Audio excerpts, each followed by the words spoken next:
What's up, guys? Today we're going to be talking about the September title update, and it's honestly the biggest patch I've seen in the past 2 years. I haven't actually played the game yet, so I don't know how the patch notes translate directly over to the game. But if you guys want, the best perspective, you're just going to have to play the game yourself, get your hands on it, and just see for yourself what's actually fixed and if they actually broke anything in the process. But what I'm going to do is go over the patch notes. And if you want to read the full patch notes, every single word, go ahead and head over to my description and then click the link. This is EA's official website, so you don't have to worry about that. And I'm not going to talk about franchise or visual updates because I don't really feel like that's what my channel is about. I'm just going to briefly go over some of the big changes in gameplay. So let's start with tuning. The biggest fix here is they basically nerf strip balls. So people were fumbling way too often because people leave strip ball on aggressive the entire game because the rewards kind of outweighed the risk. Occasionally you would get a face mask, and occasionally you might, someone might break a tackle on you. But I mean, the fact is you could get a fumble that'll change the entire complexity of the game. I mean, turnovers are one of the biggest things in football, and it just needed to be balanced. So they have increased the frequency of broken tackles when setting that coach adjustment to aggressive. And then right above it, it actually talks about, in general, if you're like usering somebody and you try to strip them, that's not going to happen as often anymore, which is good. I feel like that was definitely overpowered. Next one talks about pass rush aggressive and how they're going to, get ran on easier. They're not going to shed as easily in the run game. And that is going to, big one down here. Tuning to decrease the number of fumbles that occur when the ball carrier is tackled by getting his feet taken out from behind. One of the most annoying things in this year's game was, you're breaking away for a touchdown or something. Someone catches you from behind, shoelace tackle, and right at the top it says big hitter fumble. And that means and consider the shoelace tackle a big hit, and your guy will fumble. Sometimes you'll lose it, sometimes you won't.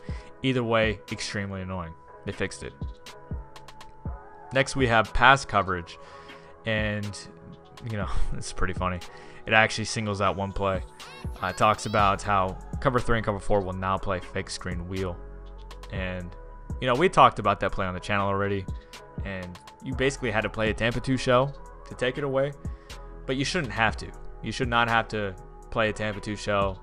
Cover 3, outside third should play it, and they have fixed that, which is good. It goes on to talk about cover 4 palms and quarters. Civil and I are going to be labbing that the next few days and really getting a good feel for it, and we'll bring a video out and we'll just see how they play. They might be useful, they might do certain things that other coverages don't, and we're just going to find that out for you. I think that's important. Palms and cover 4 quarters. Okay, it actually talks about bunch formations. That's funny. Okay, real player motion. I went through this and I really didn't see anything I really wanted to talk about. That's going to make the game smoother. However, I don't feel like any of this is going to be like game breaking, or like, sure, it's game changing, but it's not something that's like, I'm about to talk about something in a second that's way more important than any of this. But this is going to make the game smoother. Pre-play, the main point here is this one. I'm not going to read the whole thing, but what it basically says is they're not going to be using long animations anymore when you're hot routing. They're now going to be doing shorter animations. So basically, your guy is not going to be waving his arms around for 30 seconds before you snap the ball. It'll probably be like 25 seconds now. Yeah, but jokes aside, it's probably going to be shorter. I don't know how much shorter. I haven't played the game, but hopefully it's way shorter because it's just a pain in the ass. That is the main thing there. We have 2 more points I want to talk about: catching and blocking. I actually want to talk about blocking first, then we'll talk about catching. This is the big one. Made improvements to blocking logic for running backs and pass protection to improve blitz pickups, dealing with slot cornerbacks in a contained assignment. Yes, guys, contained blitz is allegedly patched. So people who would bring in those corners right next to the defensive ends, and that was their entire defense, Well, guess what? They're going to have to look elsewhere because running back's not going to ignore that contain anymore, which is perfect.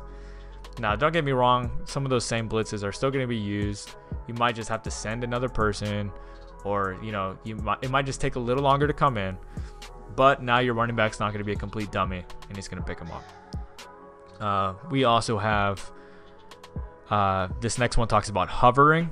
So if you have a blitz setup that involves hovering in a gap, that's going to be slightly nerfed. We also have, let's see here. Oh, this is nice.